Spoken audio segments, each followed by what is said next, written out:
Hi, Pastor John. My name is Tom, Hi, Tom. and I've been thinking about this question for a pretty long time.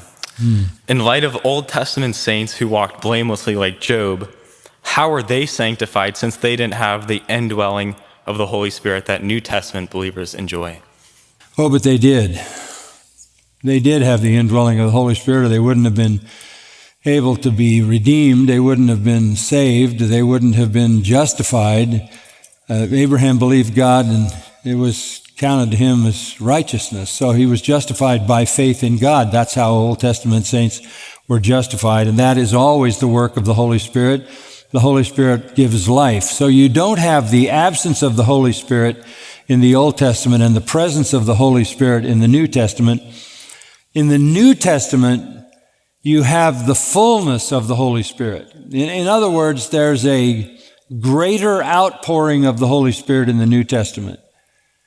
Not as if he was not there in the Old. Nothing would happen in terms of redemption, sanctification, enabling, power, blessing apart from the Spirit of God.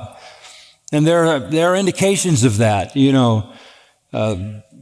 psalmist says, "Don't take your spirit from me," because he knows that would be a disaster. His whole spiritual life depends on the work of the Holy Spirit.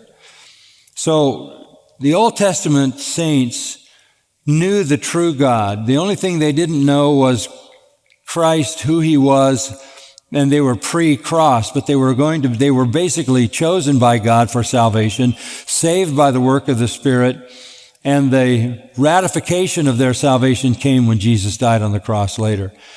So it's only a question of degree. And Jesus said in the upper room, he said, "The Holy Spirit has been with you. He will be in you." So it's the fullness. So what we hear in the New Testament is to be filled with the Spirit.